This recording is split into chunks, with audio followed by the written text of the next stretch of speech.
Hello students, welcome to exam Guruji. जेल प्रेरी की क्लास नंबर 9 में आप लोगों का स्वागत है, जिसमें हम लोग आज कुछ बेसिक टर्मिनोलॉजी सीखने वाले हैं। बेसिक टर्म्स हैं वो मैं आपको सिखाऊंगी। आज कोई भी क्वेश्चन सॉल्व नहीं करेंगे और वो ज़रूरी भी है क्योंकि जब तक आपको ये चीज़ें समझ नहीं आएंगी, आपको मेरे आगे आने वाले जो टॉपिक्स हैं, प्रोनाउन अपन लेंगे, जब एडजेक्टिव लेंगे या टेंस लेंगे, इनफैक्ट अपने जो अच्छे टॉपिक्स हैं जिनमें से पक्का क्वेश्चन आएंगे, जैसे टेंस हुआ, वॉइस नरेशन हुआ, आपको पता है कि इसमें से पक्का क्वेश्चन आते हैं जेपी में भी और अपने एमपीएसआई में भी। ठीक है, तो वो जो बहुत इंपॉर्टेंट टॉपिक्स है जिसमें हमको पता है कि पक्का क्वेश्चन आएंगे, उनमें ये टर्मिनोलॉजीज यूज होती रहती है, लेकिन हमको पता ही नहीं कि क्या है। अगर आपको याद हो तो अभी अपन ने आर्टिकल्स में भी केस वर्ड का यूज किया था जब अपन पॉजेसिव का कुछ पॉइंट पढ़ रहे थे लास्ट में।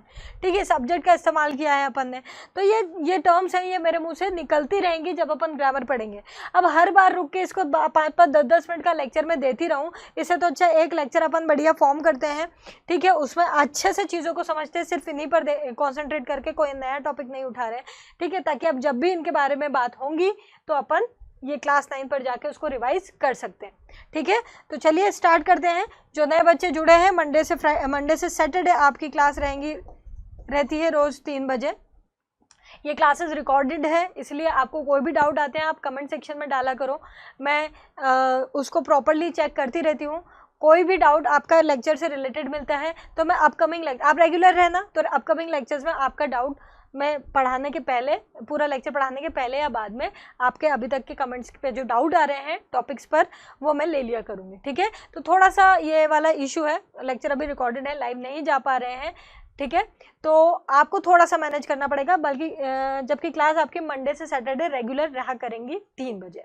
ओके, तो चलिए स्टार्ट करते हैं आज का लेक्चर, जहाँ पर मैं आपको सब्जेक्ट, ऑब्जेक्ट और केसेस के बारे में बताऊंगी। ये स्पेशल लेक्चर है उन लोगों के लिए, उन स्टूडेंट्स के लिए जिन स्टूडेंट्स को बिल्कुल कुछ नहीं आता और बेसिक से चीज़ों को समझना चाहते हैं। ठीक है, सबसे पहले उठाते हैं सब्जेक्ट। ओके, सबसे पहले उठाते हैं सब्जेक्ट। अब कुछ नहीं, अपने को थोड़ी सी चीज़ें अपने को ध्यान रखनी है। जो कुछ भी मैं समझा रही हूँ बहुत आराम से समझा रही हूँ, और ये ज़रूरी है आराम से समझाना। ठीक है, तो चीज़ों को समझना। सब्जेक्ट का मतलब क्या होता है? सबसे पहले तो अपन हिंदी में जाएं तो हिंदी में इस सब्जेक्ट को कर्ता कहा जाता है। सही बोल रही हूँ ना? और अगर आप हिंदी ग्रामर में, मतलब हिंदी व्याकरण में कर्ता क्या होता है ये समझते हो, भैया यही अपना इक्वल टू सब्जेक्ट है, कोई दिक्कत नहीं है। फिर तुमको आता है सब्जेक्ट क्या है। अगर तुम हिंदी में समझते हो कि कर्ता क्या है, तो इंग्लिश में भी आपका वही सब्जेक्ट होता है एग्जैक्टली, कोई डिफरेंस नहीं। ठीक, लेकिन फिर भी कुछ बच्चे हैं जो अगर उसमें नहीं पकड़ पा रहे हैं मेरी बातों को, तो उनको मैं बता देती हूँ।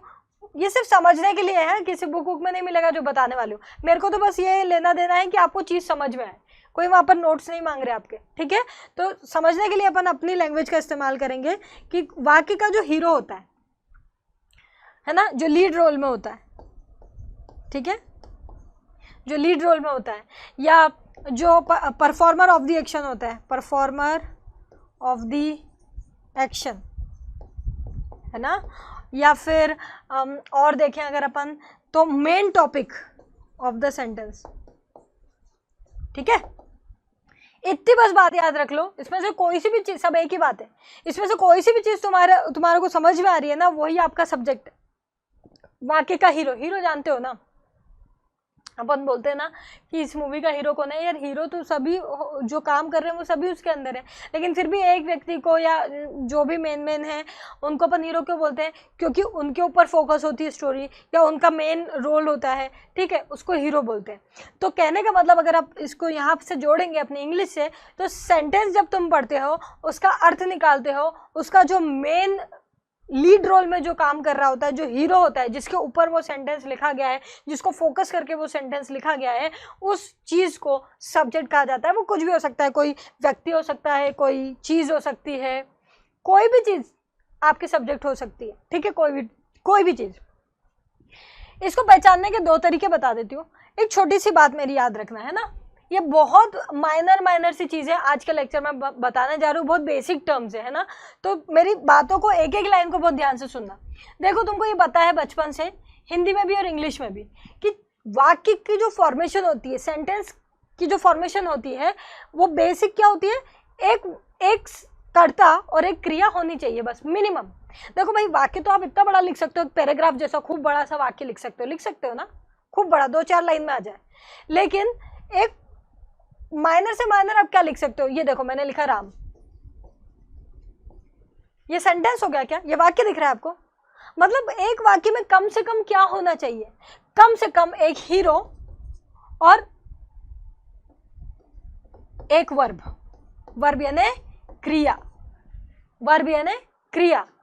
वर्ब क्या होता है, कोई भी काम का होना या करना, सारे नाना क्रिया होते हैं, खाना पीना, चलना फिरना, उठना बैठना, पढ़ना पढ़ाना, ठीक है, ये करना वो करना, सारे नाना आपके क्रिया होते हैं। ये हो गया लिखना।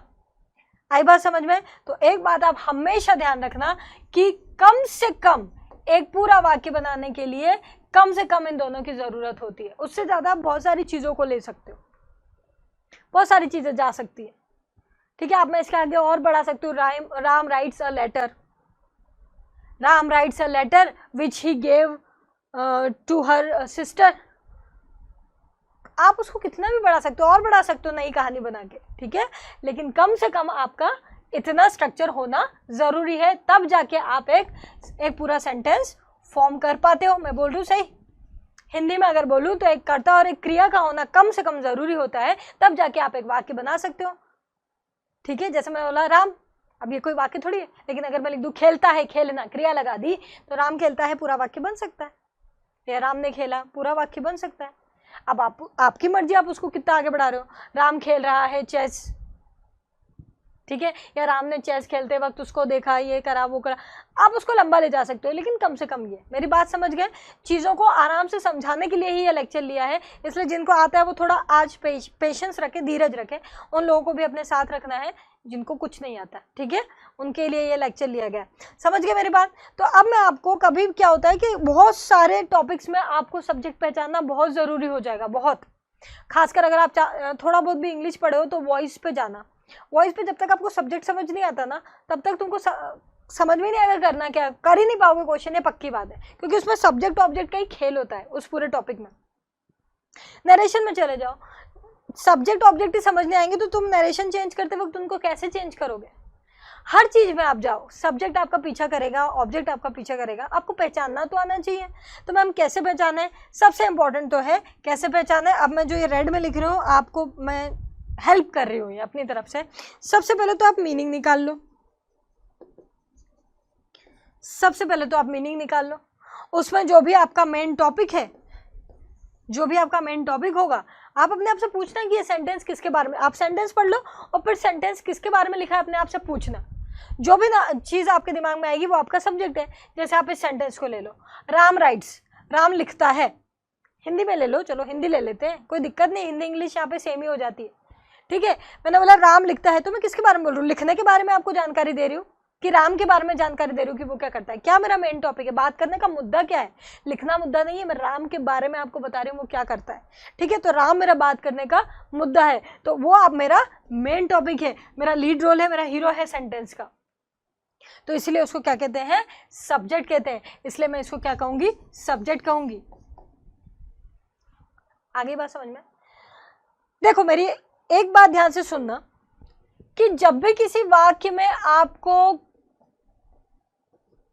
सब्जेक्ट कोई काम करता हुआ दिखे, मैं यहाँ पे एरो लगा रही हूँ, हाँ, प्लस नहीं लगा रही फिलहाल, जब भी सब्जेक्ट कोई काम करता हुआ दिखे आपको, तब वही हीरो है। मेरी बात को ध्यान से समझना, मैं ये पॉइंट समझाने की कोशिश कर रही हूँ आपको, ये वाला, ये स्पेशल पॉइंट, ये आपको काफी मदद कर देगा पूरी इंग्लिश में सब्जेक्ट पहचानने में, मोर देन 50% मदद करेगा, ठीक है। आपको एक वाक्य पढ़ना है और आपको ये देखना है क्या उसमें कोई एक्शन हो रही है, वर्ब लग रही है, क्रिया लग रही है, जो बोलो सब एक ही बात है, जो भी लिख रही हूँ एक ही बात है, ठीक है। अगर लग रही है तो पूछो उसका परफॉर्मर कौन है। मैम परफॉर्मर क्या होता है? करने वाला, कार्य को करने वाला परफॉर्मर होता है। बोलते हैं ना कि आज वो परफॉर्म करने वाले हैं स्टेज पे, मतलब वो परफॉर्म करेंगे, कोई कार्य करेंगे, कुछ जैसे गाएंगे, बजाएंगे, कुछ करेंगे, ठीक है। तो कार्य को करने वाला परफॉर्मर होता है, ठीक। तो आपको जब भी कोई सेंटेंस में काम होता हुआ दिखे, जब भी सेंटेंस में कोई काम होता हुआ दिखे तो पूछो अपने आप से कि सेंटेंस में काम कौन कर रहा है। आपको अगर जैसे ही मिल जाता है कि काम कौन कर रहा है वही सब्जेक्ट है, चाहे कहीं भी लिखा हो, जैसे ही आपको मिलता है कि काम कौन कर रहा है वही सब्जेक्ट है। ठीक, चलो इस सेंटेंस पे आते हैं। राम लिखता है, इसमें कोई काम हो रहा है? हाँ हो रहा है। कैसे पहचानते हो काम? खाना पीना, चलना फिरना, उठना बैठना, नाना नाना ना। ठीक है, वैसे यहाँ पर एक काम है लिखना, है काम मिला। पूछो अपने आप से कौन लिख रहा है इसमें? जो आंसर मिलेगा वही सब्जेक्ट है। मेरी बात आई समझ में? अब दिक्कत पता है क्या हो जाती है? दिक्कत ये हो जाती है कि कुछ वाक्य ऐसे होते हैं जिसमें आपको काम ऐसे करते हुए कोई काम जो करने वाला काम है ना, जैसे लिखना, पढ़ना, पढ़ाना, उठना बैठना, ऐसा नहीं मिलता। फॉर एग्जाम्पल बताती हूँ मैं आपको, मैं क्या बोलना चाह रही हूँ वो मैं बताती हूँ। कुछ नॉट इम्पॉर्टेंट चीज़ें अभी हटा देते हैं, ठीक है? ओके, तो इधर देखो, जैसे मैंने लिखा दिस भी नहीं, और उसको इजी करके बताने की कोशिश करती हूँ। द स्काई इज ब्लू, ठीक है? क्या लिखा मैंने? आकाश नीला है, द स्काई इज ब्लू। अब देखो, अगर अपन इस फंडे से चले, यहाँ तो फट से मिल गया कि काम हो रहा है। यहाँ पे क्या हो रहा है? काम लिखना। कौन लिख रहा है? राम। राम आंसर है, परफॉर्मर ऑफ द एक्शन। जो काम कर रहा हो वाकई में वो हीरो। जो काम, भैया मूवी में जो काम करता है वही हीरो है ना। जो मूवी में काम नहीं कर रहा है उसको हीरो थोड़ी बना सकते। आई बात समझ में? ये बात है। लेकिन उस वाले पे जाओ, इस पे जाओ। अब देखो, क्या इसमें कोई काम हो रहा है? मैं बोल रही हूँ आकाश नीला है, कोई काम होता हुआ दिख रहा है इसमें? किसने ये किया, उसने वो किया, उसने लिख दिया, ऐसा कुछ बोला? नहीं मैम, इसमें तो काम ही नहीं हो रहा। पहली बात तो ये है कि मैम आपने बोला था कि वाक्य तो बन ही नहीं सकता सब्जेक्ट और वर्ब के अगर वो नहीं होगा तो, ठीक है? तो यहाँ तो वर्ब है ही नहीं मैम, काम नहीं हो रहा। अरे भाई, हमेशा ऐसा दिखता हुआ काम हो ऐसा जरूर थोड़ी है। वर्ब है वहाँ पर, इसको क्या बोलते हो आप? इस चीज़ को क्या बोलते हैं आप?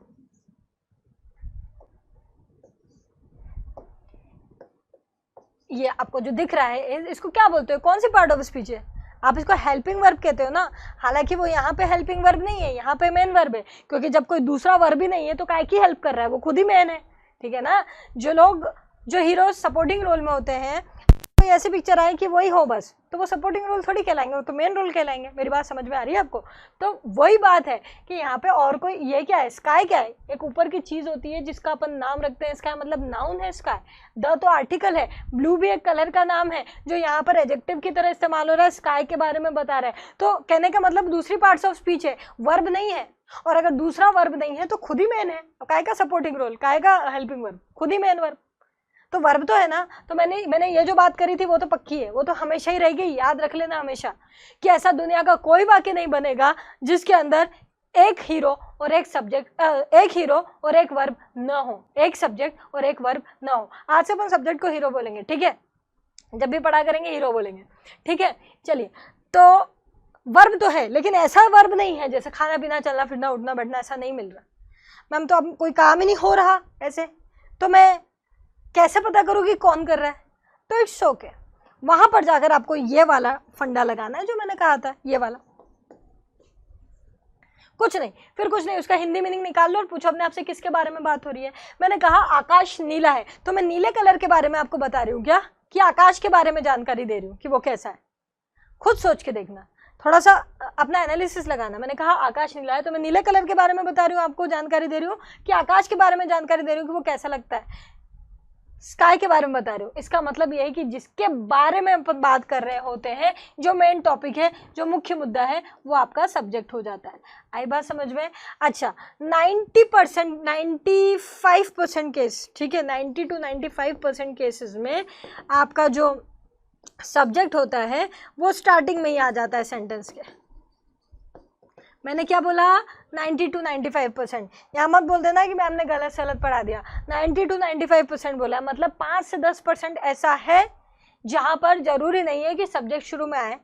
ऐसा आपका जैसे क्वेश्चन मार्क वाला सेंटेंस है उसमें हो जाता है, आपका जो पैसिव वॉइस है उसमें शुरू में सब्जेक्ट नहीं आता बेसिक सेंटेंसेस में, है ना। इम्पेरेटिव सेंटेंस है जिसमें नहीं आता। अभी इम्पेरेटिव वगैरह क्या है सब बताएंगे आपको, धीरे धीरे करके बेसिक्स क्लियर करेंगे आपके, ठीक है। तो ऐसे कई प्रकार के कुछ वाक्य होते हैं जिसमें पहले शुरुआत में सब्जेक्ट नहीं दिया जाता, लेकिन सिंपल वाक्य जितने होते हैं उसमें मैक्सिमम सेंटेंसेज में आपको शुरू में ही सब्जेक्ट मिल जाएगा। तो सब्जेक्ट पहचानना इंग्लिश में सबसे ज़्यादा ज़रूरी है किसी भी टॉपिक में, ठीक है। पहचानने के 2-3 तरीके मैंने बताए हैं। एक तो यह है जो यहाँ पर आपको थोड़ा ध्यान रखना पड़ेगा, ये पक्का 100% नहीं है आपको, मैंने अभी बताया, ठीक है। आपको शुरू में ही सब्जेक्ट मिल जाया करेगा, ठीक है, लेकिन ये सब में नहीं होता, ये सब में नहीं होता, इसलिए आपको क्रॉस चेक करना है। आपको देखना है कि कोई काम तो नहीं हो रहा वाक्य के अंदर। अगर कोई वाक्य के अंदर काम हो रहा है तो उस काम को करने वाला जो भी जहां भी लिखा हुआ हो, आगे लिखा हो पीछे लिखा हो, वो काम जो कर रहा है ना वही हीरो है, ठीक। अब ऐसे सेंटेंस जिसमें काम ही नहीं हो रहा है मैम, तो वाक्य का अर्थ निकालो, पूछो अपने आप से किसके बारे में बात हो रही है, मुख्य मुद्दा क्या है बात करने का, मेन टॉपिक क्या है। अब वो कहीं भी हो वही आपका सब्जेक्ट है, ठीक है भाई। बॉटम लाइन ये है, क्लोजर ये है कि अगर आपको हिंदी में कर्ता पहचानना आता है तो आप हिंदी मीनिंग निकाल के कर्ता पहचान लो, वही आपका सब्जेक्ट है। इंग्लिश में भी सेम एग्जैक्टली। आई बात समझ? 2-4 प्रकार से मैंने आपको समझा दिया, ऐसा ऐसा अलग से सब कुछ, ठीक है, ऐसे सब तरीके से। अब आई होप आपको समझ में आई है मेरी बात। कोई भी बुक पुरानी या अपने छोटे भाई बहनों की कोई भी ग्रामर की बुक, इंग्लिश की बुक निकाल के एक एक सेंटेंस पढ़ के अपने आप से पूछते जाना कि सब्जेक्ट कौन है, इसमें आ जाएगा। बहुत इजी सा टॉपिक है, ठीक है। अब इससे भी इम्पॉर्टेंट है नेक्स्ट टॉपिक ऑब्जेक्ट, जहाँ पर आप ज़्यादा कंफ्यूज हो जाते हो। सब्जेक्ट तो फिर भी मैक्सिमम आता है, मैक्सिमम लोगों को आता है, लेकिन ऑब्जेक्ट में बहुत सारे लोग कंफ्यूज होते हैं। लेकिन उस ऑब्जेक्ट को समझने के लिए पहले सब्जेक्ट को समझना बहुत ज़रूरी था, इसीलिए मैंने इसको आराम से समझाया। मेरी बात आई समझ में? तो वाक्य के अंदर जो काम करता है उस काम को करने वाले को सब्जेक्ट कहते हैं। अगर काम नहीं कर रहा हो तो वाक्य का हिंदी निकालो और उससे पूछो कि मेन टॉपिक क्या है, मुख्य मुद्दा क्या है वाक्य का, वही आपका क्या है, सब्जेक्ट है। स्नैपशॉट ले लो जो भी पढ़ना है। अगला अपन टॉपिक पे पढ़ते हैं, ऑब्जेक्ट पर आते हैं। तो यहां पर अपना ये चीज कवर हो जाती है। बढ़ते हैं आगे, चलिए नेक्स्ट है ऑब्जेक्ट। अब ऑब्जेक्ट में शुरुआत करते हैं हिंदी से ही। हिंदी में ऑब्जेक्ट को कर्म कहते हैं, ठीक है। आप कुछ बोलते हैं कर्ता का कर्म, है ना, ठीक है। तो ऑब्जेक्ट को कर्म कहते हैं। हिंदी में जो कर्म आप बोल रहे हैं वही इंग्लिश में ऑब्जेक्ट कहा जाता है, लेकिन यहाँ पर कंफ्यूजन हो सकता है। कर्म मतलब अपन क्रिया पे आ जाते हैं, क्रिया मतलब वर्ब पे, यहाँ वर्ब की बात ही नहीं हो रही है।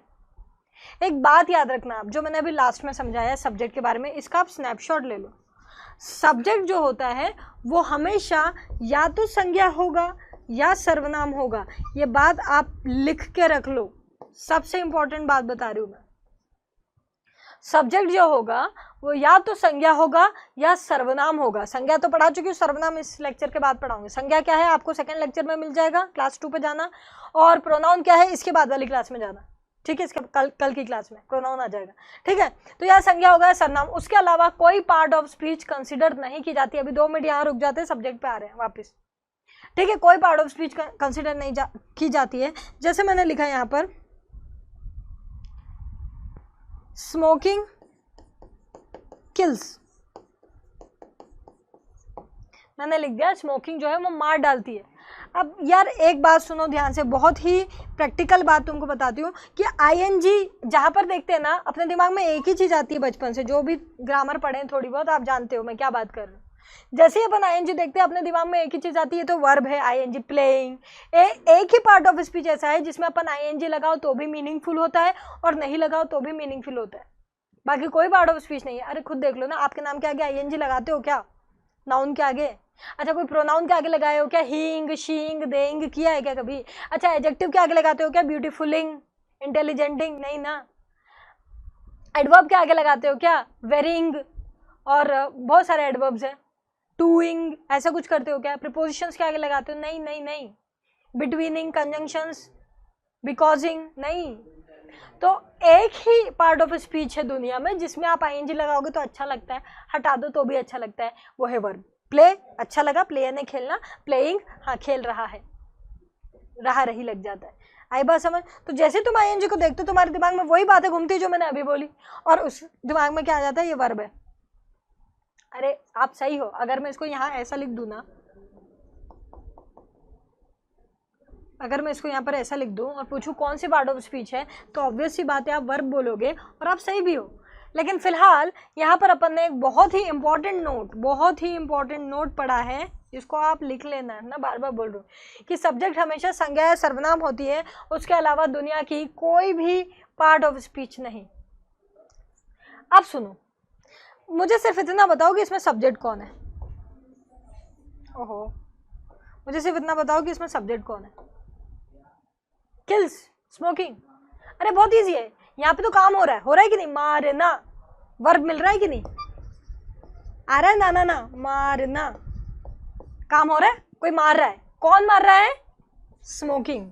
स्मोकिंग सबको मार देती है, कौन मारती है, स्मोकिंग। कौन मारती है, स्मोकिंग। कौन काम कर रहा है, स्मोकिंग। इसका मतलब ये सब्जेक्ट है, जो भी काम यहाँ हो रहा है पूछो कौन कर रहा है वाक्य के अंदर, ये मारती है ना, यही बोल रहा है ना, ये मारती है, इसका मतलब ये सब्जेक्ट है। और वहाँ उसने कसम खा रखी है कि अगर मैं आऊँगा तो मैं संज्ञा या सर्वनाम बन के ही आऊँगा, और दुनिया का ऐसा कोई वाक्य नहीं बना है जिसके अंदर सब्जेक्ट ना हो। सब्जेक्ट तो होना है जरूरी, सब्जेक्ट में वो बेसिक एलिमेंट है, सब्जेक्ट और वर्ब। मैंने बताया था आपको लास्ट वाली स्लाइड में, मैंने बताया था कि सब्जेक्ट और वर्ब जो है वो आपका बेसिक एलिमेंट है। ये देखो, इसके बिना आप सेंटेंस नहीं बना सकते। तो मैं तो आऊँगा ही, तो अगर मुझको लेके आ रहे हो तो मैं संज्ञा या सर्वनाम ही बन के आऊँगा, ऐसा बोल रहा है। ओके, अब देखो यहाँ पर, इसका मतलब जो काम कर रहा है उसको ढूंढो, वही सब्जेक्ट है। लेकिन इसने क्या कसम खा रखी है कि मैं संज्ञा या सर्वनाम बन के आऊँगा। अब भैया सर्वनाम अपन कल से पढ़ने वाले हैं, सर्वनाम गिने चुने होते हैं, उसको बढ़ा या घटा नहीं सकते कि मेरे को और 8-10 मिल गए तो वो और बढ़ा दूं मैं उसको, जो है वही है, ठीक है। बड़ा घटा कह सकते हो आप संज्ञा को, आप रोज नए नाम रख सकते हो ना चीज़ों के, कि आपने कोई चीज़ खरीदी उसका नाम रख दिया, कोई पेट लिया उसका नाम रख दिया, आप नए नाम रख सकते हो, ठीक है। कोई नई चीज़ डिस्कवर होती है उसका नाम रखा जाता है, नई टेक्नोलॉजी आती है उसका नाम रखा जाता है। तो ये चीज़ है जिसको मैं नए नए नाम रख सकती हूँ। ये तो जो है वही है, इसको आप बदल नहीं कर सकते, आप ग्रामर ऊपर नीचे नहीं कर सकते। तो आप क्या करो कि मुझे भी पता है वर्ब है, आपको भी पता है ये वर्ब है, लेकिन मुझे इसको लाना है और इसकी हर शर्त मारनी है, क्योंकि इसके बिना मैं अपना सेंटेंस नहीं लिख सकती। तो मुझे ये जो होता है ना, अपने को किसी को बुलाना होता है घर पे, और उसको बुलाना ही है अपने को है इच्छा, अपने को गरज है, तो वो जब शर्तें रखेगा तो अपने को मानना पड़ेगा। अपने को भी पता है कि ये गलत कर रहा है यार, ये वाली चीज़ तो नहीं होनी चाहिए, लेकिन अपने को अगर करना है, अपना काम निकलवाना है, तो अपने को उसकी बातें माननी पड़ती है। वैसे ही यहाँ पर मुझे भी पता है कि ये वर्ब है, क्रिया है, आपको भी पता है कि ये क्रिया है, लेकिन ये जिस जगह पर रखा हुआ है ना, वो जगह का व्यक्ति है सब्जेक्ट। और वो आपसे कह रहा है अगर मेरे को बुला रहे हो तो मुझे क्या मान लेना, संज्ञा या सर्वनाम, नहीं तो मैं आऊँगा नहीं। और मुझे तो सेंटेंस बनाना है, उसके बिना मेरा सेंटेंस नहीं बन सकता कभी भी, ठीक। इसलिए मैंने उसको उसकी हर बात मान के बुला लिया, तो इसलिए इसको मैंने क्या मान लिया, नाउन, सिर्फ यहाँ के लिए। अगर कल को मैं यहाँ पे लिखती हूँ ही इज स्मोकिंग, तो यहाँ पर ये स्मोकिंग नाउन नहीं होगा, यहाँ पर ये स्मोकिंग वर्ब होगा, क्योंकि अब हीरो आपका ये है, चेक कर लो, और ये प्रोनाउन है अपना। स्मोकिंग मार देती है, इसमें वर्ब क्या है, क्रिया क्या है, मारना। कौन मार रहा है, स्मोकिंग, तो वो हीरो हुई, और वो हीरो ही तो वो नाउन हुई।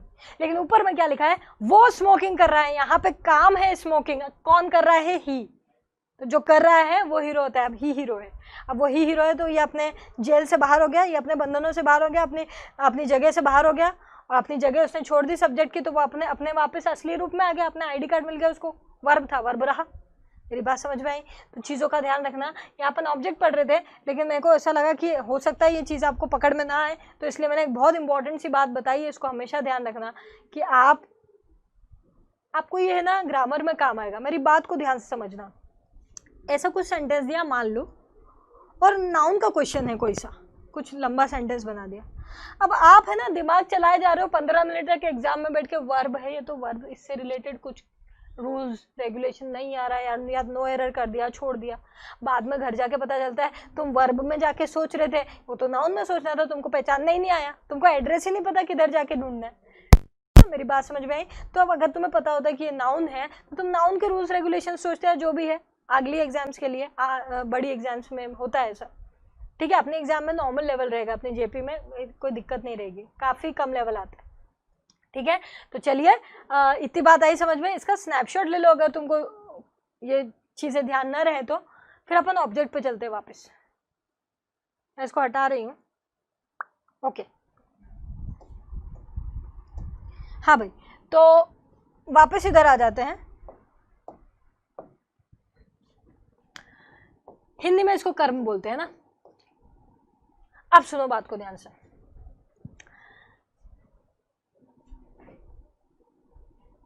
पहले मेरी बात को सुनना फिर लिख के बताती हूं, ध्यान से सुनना। वाक्य के अंदर अगर कोई हीरो काम करे, कितने अगर आ रहे हैं बताना, ठीक है? फिर से सुनो, वाक्य के अंदर अगर कोई हीरो मतलब सब्जेक्ट काम करे अगर, और जिस चीज पर वो काम हो रहा है अगर वो चीज भी लिखी हुई हो तो उसको ऑब्जेक्ट कहते हैं। इसको 10 बार रिवर्स कर करके पढ़ लेना जब तक आई नहीं मेरी बात समझ में। यही ऑब्जेक्ट है। आपको ऑब्जेक्ट पहचानने में बहुत दिक्कतें होंगी अगर आपको ये प्रॉपर बात नहीं पता है तो।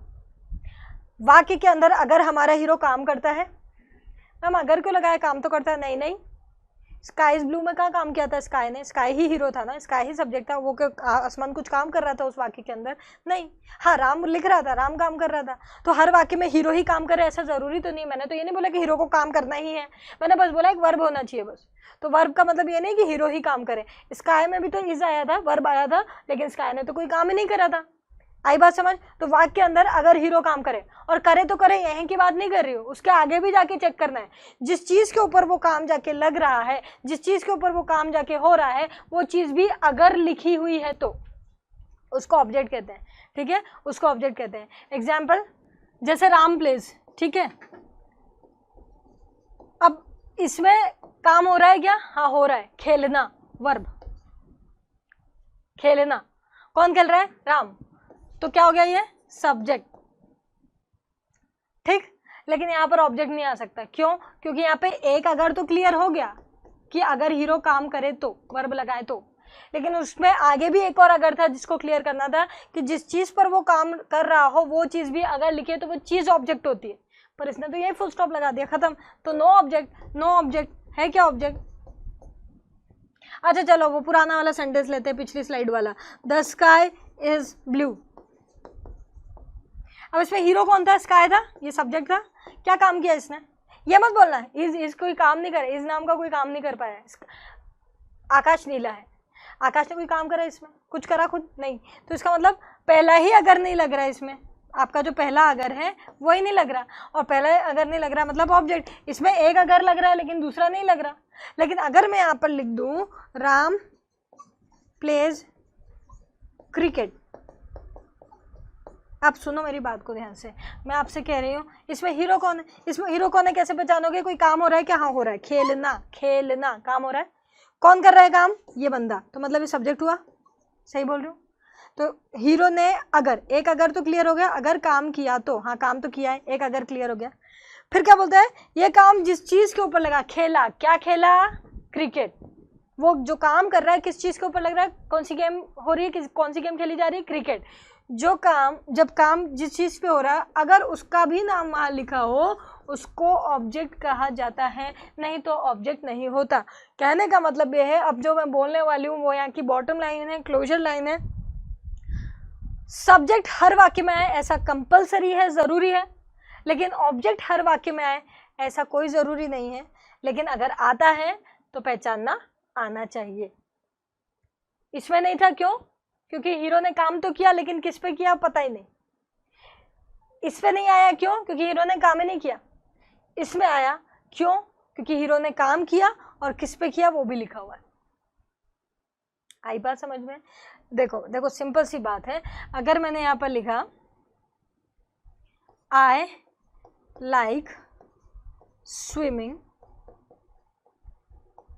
ठीक है, और लिखा आई एम स्विमिंग, मेरी बात को बहुत ध्यान से समझना, ठीक है।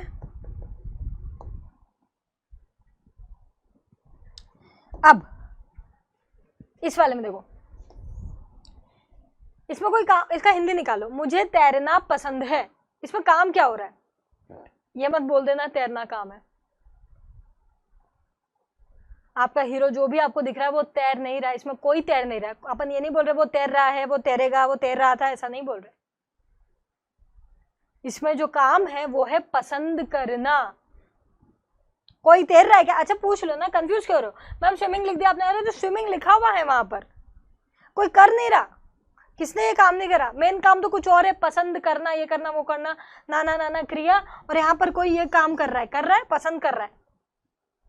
कौन पसंद कर रहा है? मैं। तो मैं क्या हो गई? सब्जेक्ट। जो काम करे, जो भी काम है वाक्य के अंदर जो हो रहा है, वो जो करता है वो सब्जेक्ट होता है। तो ये पहला अगर तो क्रॉस हो गया। अब मैं पसंद कर रही हूं, पसंद करना काम, मैंने ये वाला काम किया, पसंद करना। क्या पसंद करा? किस चीज को पसंद करा? क्या हो गया? वो ऑब्जेक्ट। अब इसकी शक्ल सूरत मत देखना, क्योंकि मैं फिर एक बहुत काम की बात बता रही हूं आपको कि ऑब्जेक्ट भी या तो आता ही नहीं है, और आता है तो हमेशा क्या माना जाता है? इसकी भी शर्त है भैया, आऊंगा तो क्या बन के आऊंगा? नाउन या प्रोनाउन बन के आऊंगा।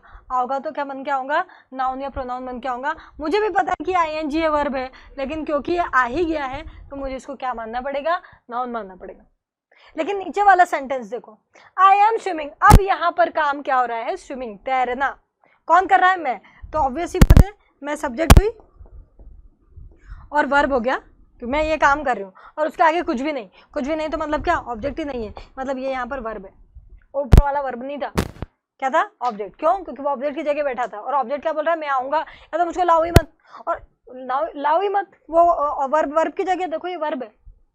लेकिन अगर मुझको ला रहे हो, ऑब्जेक्ट को ला रहे हो, ऑब्जेक्ट जैसा कुछ आ रहा है जिसके ऊपर काम हो रहा है, तो फिर वो शक्ल में कैसा भी हो तुमको क्या मानना पड़ेगा? नाउन। अब ये तो भाई नाउन था ही, क्रिकेट किसी गेम का नाम होता है, लेकिन ये नाउन नहीं था, ये वर्ब था। लेकिन वो जहाँ लिखा है ना, ये हीरो ने काम किया, पसंद करना, इस चीज को पसंद करा, इस चीज को पसंद करा, तो अब ये जो भी चीज हो ना, उसकी शक्ल कैसी भी हो, आपको मानना नाउन पड़ेगा। तो ऑब्जेक्ट समझ में आया? याद रखना, ऑब्जेक्ट हर वाक्य में नहीं होगा, और ऑब्जेक्ट आपको कुछ तो भी नहीं निकालना है, क्योंकि इतना पढ़ने पढ़ाने के बाद, कितने आराम से बात कर रही हूँ ना मैं, कितने आराम से पढ़ा रही हूँ, मुझे कोई फर्क नहीं पड़ रहा कोई कुछ भी बोल रहा हो, ठीक है? ये सिर्फ उनके लिए जिनको कुछ नहीं आता। लेकिन उसके बावजूद भी एक सेंटेंस लिखूंगी, उसमें फिर मोर देन 50% लोग है ना गड़बड़ करेंगे।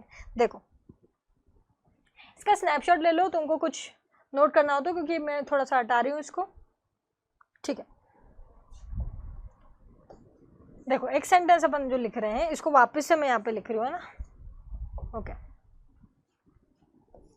The sky is blue. इसमें ऑब्जेक्ट है कि नहीं है?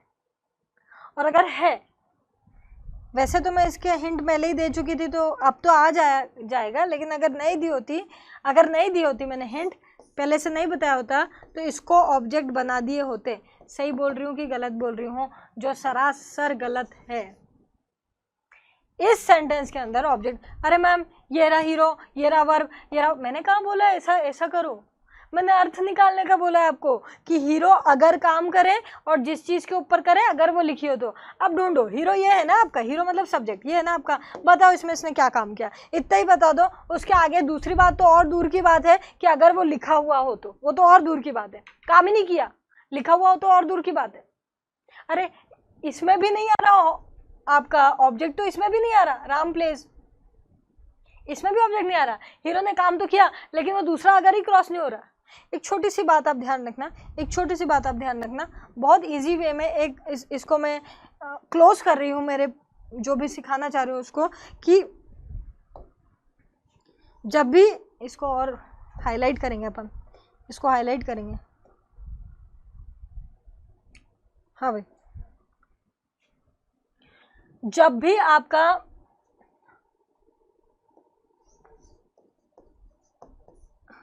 सब्जेक्ट से ऑब्जेक्ट तक जाना हो आपको, तो एक ब्रिज रहता है, वो ब्रिज क्रॉस करना जरूरी है, और वो ब्रिज रहता है आपका वर्ब। और अगर ये ब्रिज नहीं है तो आप ऑब्जेक्ट तक नहीं जा सकते, ऑब्जेक्ट नहीं है। इसमें दो दरवाजे होते हैं, इन दरवाजों का नाम है इफ। इन दरवाजों का क्या नाम है? इफ, अगर दरवाजे। मैं ये आखिरी बार उन लोगों के लिए एक बार समझा रही हूँ जिनको नहीं आ रही मेरी बात समझ। हीरो तो आएगा ही आएगा पक्के से। अब आपको ऑब्जेक्ट चाहिए तो इस ब्रिज को क्रॉस करना पड़ेगा, दो दरवाजे खोलने पड़ेंगे। पहली बात, सब्जेक्ट खुद ये काम कर रहा हो, ये जो वर्ब लिखी है ना वो खुद कर रहा हो। जैसे द स्काई इज ब्लू में इज नाम की कोई वर्ब स्काई कुछ करने मतलब जम नहीं रहा। आप समझ रहे हो मेरी बात को मैं क्या कह रही हूँ? लेकिन वहां पर अगर राइट्स लिखा है लिखना, तो राम लिख रहा है, ये काम वो कर रहा है, ये करना है, तो जाके आपका पहला गेट खुलेगा। अब पहला गेट खुलेगा तो तुम यहाँ आ गए, यहाँ पर आके खुश नहीं होना कि ऑब्जेक्ट आ गया, आपको दूसरा अगर का गेट भी खोलना है कि ये काम जो ये हीरो कर रहा है वो जिसके ऊपर लिखा हुआ है वो भी लिखा हुआ हो। ये काम जो ये सब्जेक्ट कर रहा है, ये काम जो ये सब्जेक्ट कर रहा है, जिसके ऊपर जाके लग रहा है, जिसके ऊपर जाके हो रहा है, जिसके ऊपर किया जा रहा है, उस चीज का नाम भी यहाँ पर रिटर्न हो, लिखा हुआ हो, तब जाके दूसरा गेट खुलता है और ऑब्जेक्ट आता है। ध्यान रखना, ठीक है। तो पुराने जो मैंने अभी एग्जांपल्स दिए उसको फिर क्रॉस चेक करना रिवर्स मार के, ठीक है, तो मेरी इस बात को आप समझ पाओगे, ठीक है। अगर एक भी गेट रह जाता, जैसे अब एक रिवीजन दे देती हूँ, द स्काई इज ब्लू में तुम पहला ही गेट नहीं खोल पाए, हीरो खुद से काम नहीं कर पाया, हीरो खुद काम नहीं कर पाया, ठीक। और राम प्लेज या राम राइट्स में आप दूसरा गेट नहीं खोल पाए, क्योंकि आप यहीं अटक गए, बस खेल रहा है, लिख रहा है, उसके आगे कुछ हुआ ही नहीं। वो क्या खेल रहा है, किसके ऊपर खेलना लग रहा है पता नहीं, किसके ऊपर लिखना हो रहा है पता नहीं। लेकिन अगर आप जाके कुछ बताते हो कि वो फुटबॉल खेल रहा है या वो एक लेटर लिख रहा है, तब जाके पता चलता है अच्छा ये एक्शन इस चीज पे पड़ रही है, ये एक्शन इस चीज पे पड़ रही है, मतलब ये ऑब्जेक्ट है, ठीक है। तो ध्यान रखिएगा मेरी बात को, ठीक है। तो और एक बात क्या है कि ऑब्जेक्ट और सब्जेक्ट हमेशा संज्ञा या सर्वनाम माने जाते हैं, चाहे वो कुछ भी हो। अगर वो उनकी जगह पर आ गए तो वो संज्ञा या सर्वनाम माने जाएंगे। सर्वनाम जो है वो है इसलिए कोई नई चीज आ जाती है, जैसे वर्ब आ गया, उसकी जगह एडजेक्टिव आ गया, है ना, अपने को नाउन मानना पड़ेगा, है ना। उसके अलावा सब्जेक्ट हर सेंटेंस में हो ऐसा जरूरी है, लेकिन ऑब्जेक्ट हर सेंटेंस में हो ऐसा बिल्कुल जरूरी नहीं है। अभी मैंने इतनी बार बता दिया, ठीक है। अब लास्ट टॉपिक पर चलेंगे अपन लोग, आगे बढ़ेंगे केसेस पर। ये लास्ट टॉपिक है, केसेस में थोड़ा बहुत यहाँ बताऊंगी, बाकी फिर टॉपिक्स के अंदर कवर करते जाएंगे अपन, ठीक है। चलिए, हाँ भाई,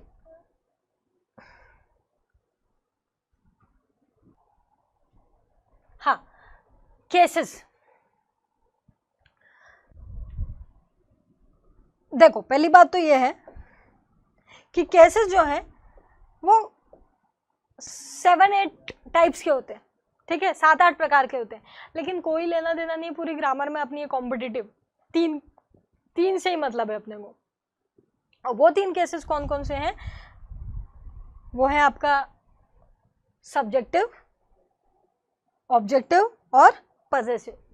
बस इन 3 केसेस को लेकर अपने को वॉइस भी निपटाना है, अपने को नरेशन भी निपटाना है, अपने को टेंसेस भी देखने हैं, ठीक है, अपने को प्रोनाउन भी देखना है, अपने को एडजेक्टिव भी देखना है, ये 3 केसेस को लेकर, ठीक है। तो मैं यहाँ पर एक छोटा सा डिस्क्रिप्शन दूंगी बस, ताकि आप समझ पाओ कि हम क्या बात कर रहे हैं, ठीक है। उसके अलावा जो अपन डीप में जाएंगे वो टॉपिक्स के अंदर जाएंगे, जैसे अभी प्रोनाउन लेंगे तो प्रोनाउन के पजेसिव्स वगैरह देख लेंगे, ऑब्जेक्टिव पजेसिव्स, ठीक है। तो सबसे पहले यहाँ से शुरू करते हैं अपन। केसेस हिंदी में आप कारक बोलते हो, कारक, ठीक है, हिंदी में आप इसको क्या बोलते हो, कारक बोलते हो। अब सबसे पहले आते हैं सब्जेक्टिव केस। अब मेरे लिए ये बहुत इजी हो गया, क्योंकि मैंने आपको कर्ता और कर्म अभी अभी समझाया है। नहीं समझ में आ रहा तो पीछे जा के देख लो, बहुत देर तक समझा दिया है। इसको बोलते हैं कर्ता कारक और इसको कहते हैं कर्म कारक।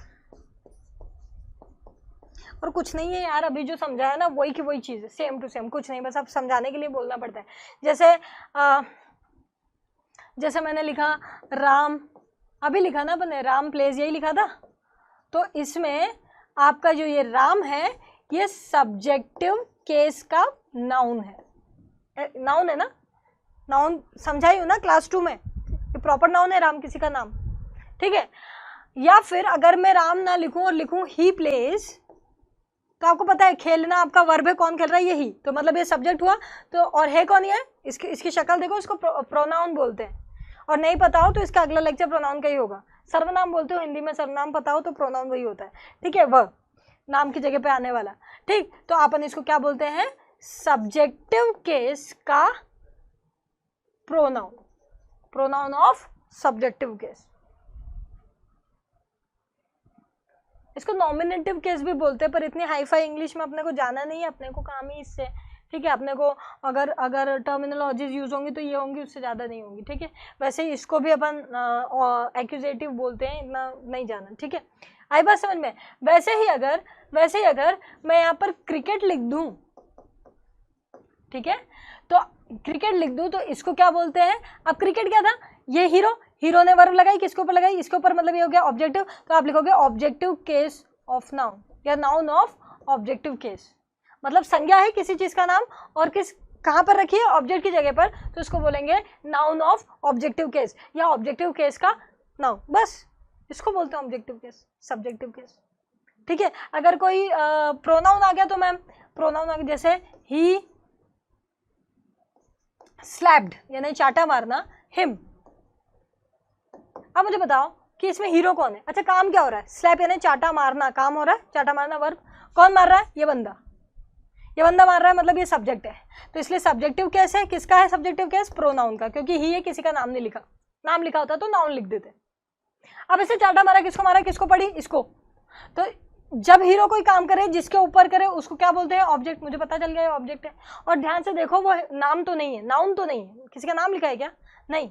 बॉय, गर्ल या proper noun, common noun, material noun कुछ लिखा है क्या? नहीं। ये प्रोनाउन बोलते हैं इसको, हिम, उसको, इसको, सर्वनाम। ठीक है, तो सर्वनाम क्या लिखेंगे? Pronoun of objective case. ऐसे अपन इसको डिफाइन करते हैं कि केस क्या होता है। ठीक है, आई बात समझ में? तो जब भी अपन सब्जेक्ट लिखते हैं तो उसको बोलते हैं सब्जेक्टिव केस, सब्जेक्ट की जगह पर कोई भी चीज लिखते हैं तो।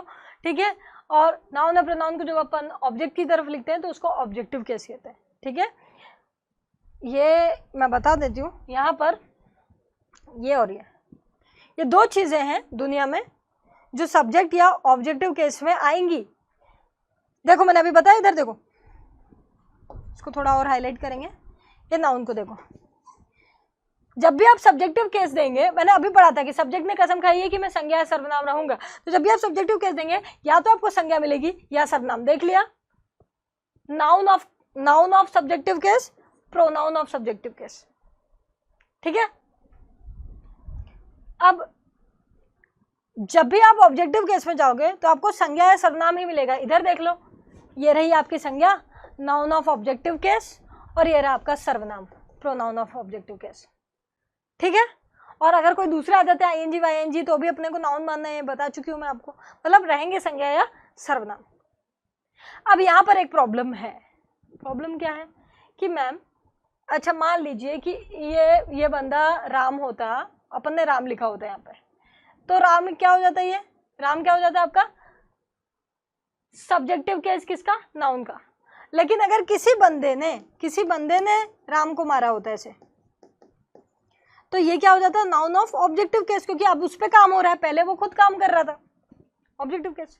तो कहने का मतलब ये है कि अगर वो हीरो की जगह है राम, तब भी राम ही है, सब्जेक्टिव केस का नाउन हो जाएगा। लेकिन अगर उसके ऊपर कोई काम कर रहा है, कोई दूसरा बंदा है उसके ऊपर उससे बात कर रहा है या उसको मार रहा है, तो उसके ऊपर काम हो रहा है, इसका मतलब अब वो दूसरे वाले में क्या हो गया? Ram, objective case. मतलब तब भी RAM राम लिखा है, यहाँ भी RAM राम लिखा है, सिर्फ केस चेंज हो गया। नाउन में ऑब्जेक्टिव लिखो या सब्जेक्टिव, केस कोई सा भी, दोनों में से, लेकिन लिखते सेम है।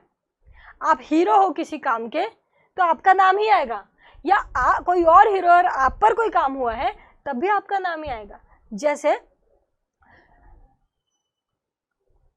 रवि स्पोक टू अजय, रवि ने अजय से बोला, तो काम क्या हो रहा है यहाँ पे? बोलना। कौन बोल रहा है? रवि, तो रवि हीरो है तो रवि लिखा है। लेकिन अगर अजय रवि से बोलता है तब हीरो अजय बन जाता है, क्योंकि अब काम अजय कर रहा है। तो कहने का मतलब जो ऑब्जेक्ट था वही की वही सब्जेक्ट की जगह आ गया, इधर भी अजय इधर भी अजय, और जो सब्जेक्ट था वो ऑब्जेक्ट की जगह भेज सकते हो। तो नाउन कभी चेंज नहीं होते, यहाँ भी राम था और जब वो ऑब्जेक्ट बना तब भी राम रहा।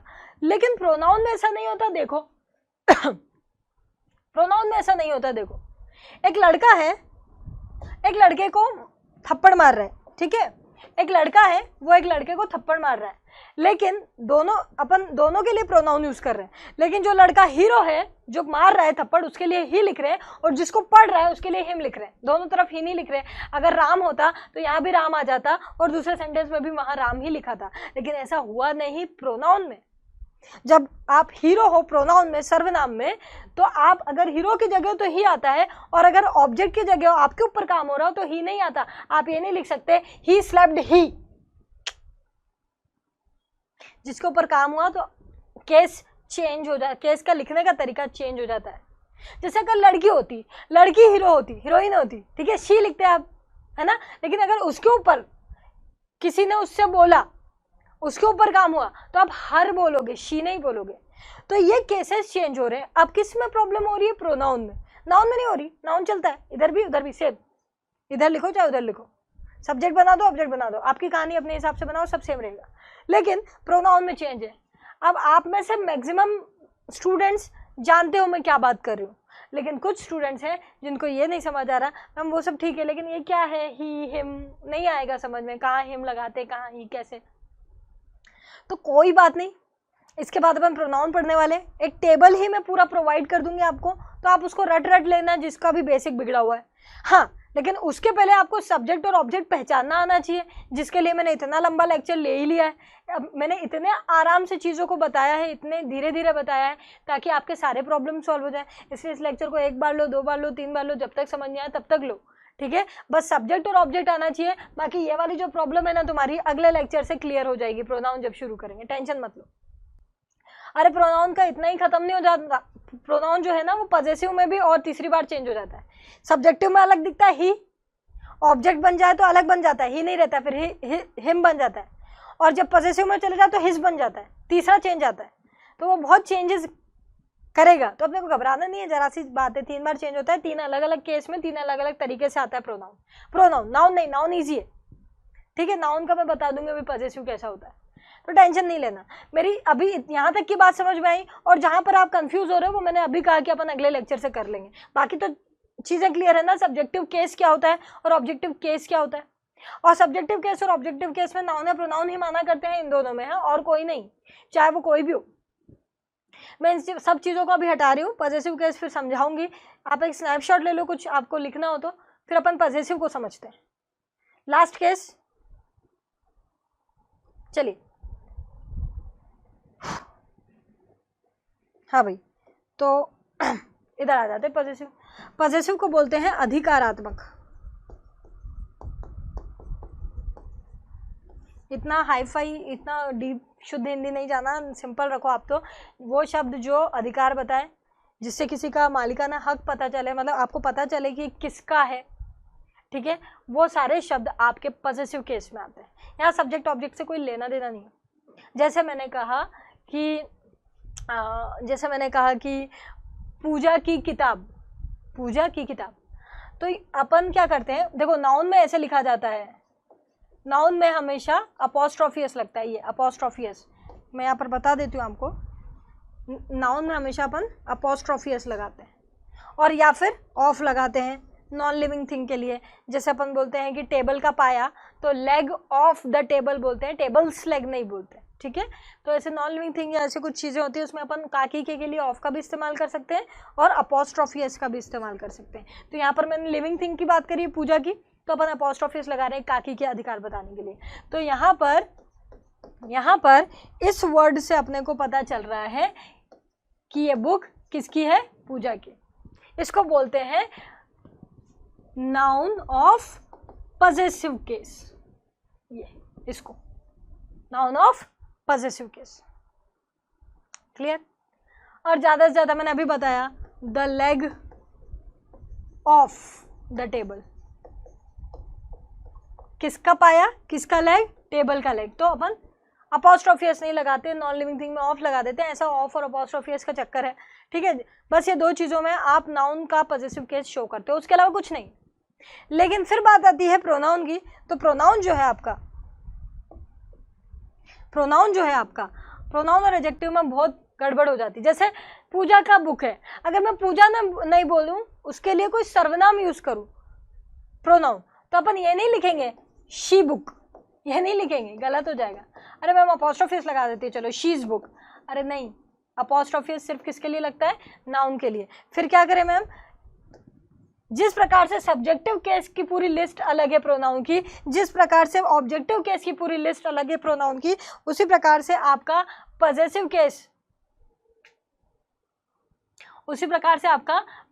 केस की भी पूरी लिस्ट अलग है। आप ऐसे लिखोगे हर बुक।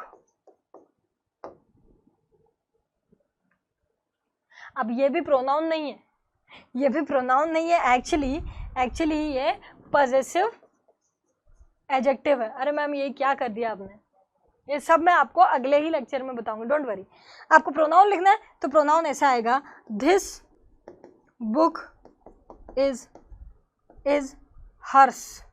ये आया आपका पॉजेसिव केस का प्रोनाउन, वो एडजेक्टिव था। आपने ये क्या हो रहा है मैम, मैंने यहाँ पर देखो, यहाँ पर एक और चीज लिखी है एडजेक्टिव। इनमें सब्जेक्ट या ऑब्जेक्ट में दो ही लोग हो सकते हैं, नाउन प्रोनाउन। ऑब्जेक्टिव केस में भी दो ही लोग माने जाते हैं, नाउन प्रोनाउन। कोई और दिखता है तो भी उसको नाउन मान लिया जाता है, ठीक है। लेकिन पॉजेसिव केस में या तो नाउन होता है जिसको दो तरीके से शो कर सकते हैं, सिर्फ एक अपॉस्ट्रोफी एस और एक ऑफ, ये दोनों लिखे। और फिर या तो पॉजेसिव केस का या तो प्रोनाउन होता है पूरी पार्ट ऑफ स्पीच में, या फिर एडजेक्टिव होता है। और ये है दोनों के डिफरेंस। आपने कभी सोचा होगा, कभी क्या पता तुमने सोचा भी है कि नहीं, या पहली बार आप सोचोगे जब मैं बताऊंगी, ऐसा लग रहा है। ठीक है, चलो देख लेते हैं। कभी सोचा है तुमने कि माई यानी भी मेरा होता है और माइन यानी भी मेरा होता है? ऐसा कैसे हो गया? आर यानी भी हमारा होता है और आर्स यानी भी हमारा होता है, देयर यानी भी उनका होता है और देयर यानी भी उनका होता है। ये सब चीजें कहीं तो देखी होंगी, माई माइन वाली तो पक्का देखी होंगी। फिर कभी सोचा नहीं कि ये क्या हो गया भैया, इसका भी मतलब मेरा, इसका भी मतलब मेरा। अरे यही तो डिफरेंस है। ये दोनों क्या है, देखो अधिकार क्या होता है, जिस ऐसे शब्द जिससे अधिकार का पता चले, जैसे काकी के, या फिर मेरा, इसका, उसका, है ना, उन लोगों का, इससे अधिकार पता चलता है ना, तो वो पॉजेसिव केस होते हैं। अब पॉजेसिव केस जो होते हैं वो तीन लोगों में होते हैं, एक नाउन जो मैंने दोनों बता दिया, और एक प्रोनाउन और एडजेक्टिव। यही चक्कर है प्रोनाउन और एडजेक्टिव का, इसमें से एक एडजेक्टिव है और एक प्रोनाउन है। वो आप पर डिपेंड करता है कि आप किस प्रकार से किसको यूज कर रहे हो। अब यहाँ पर हर्ष नहीं लिख सकते थे, प्रोनाउन नहीं लिख सकते थे, गलत हो जाता। और यहाँ पर हर नहीं लिख सकते थे, एडजेक्टिव नहीं लिख सकते थे, गलत हो जाएगा। एक लाइन बोलती हूँ कि ये क्या हुआ है उन लोगों के लिए जिनको ग्रामर आती है, थोड़ी बहुत ही आती है, और जिनको ये लाइन समझना है, घबराना नहीं है, आगे जाके यही सब पढ़ना है, तो डोंट वरी, कल के लेक्चर से ही मेरी बात समझ में आने लग जाएगी। अभी सिर्फ क्योंकि यहाँ इतना ही पढ़ना था अपने को, तो यहाँ मैं आपको बता देती हूँ कि एडजेक्टिव किसके बारे में बताता है। शुरू से हर दूसरे लेक्चर में बोली हूँ मैं, एडजेक्टिव का लेना देना सिर्फ और सिर्फ नाउन से, संज्ञा या सर्वनाम। तो वो हमेशा उसका काम ही क्या है, संज्ञा सर्वनाम के बारे में बताना, संज्ञा सर्वनाम के बारे में कुछ बताना, कोई भी इंफॉर्मेशन देना। अब क्या हो कि जब किसी सेंटेंस में संज्ञा या सर्वनाम ही ना हो तो वो किसके बारे में बताएगा? क्या वो रहेगा? भाई उसका काम ही नहीं है तो वो क्यों आएगा? आप जबरदस्ती, आपका जहाँ काम नहीं है वहां जाके टाइम वेस्ट क्यों करोगे? तो कहने का मतलब है कि अगर एडजेक्टिव आया है तो आपको नाउन का या प्रोनाउन का होना जरूरी है, तभी तो वो उसके बारे में बताएगा। एडजेक्टिव आया है तो नाउन का या प्रोनाउन का होना जरूरी है। एडजेक्टिव यहां लिख सकते हो हर नहीं, क्योंकि आगे कुछ है ही नहीं।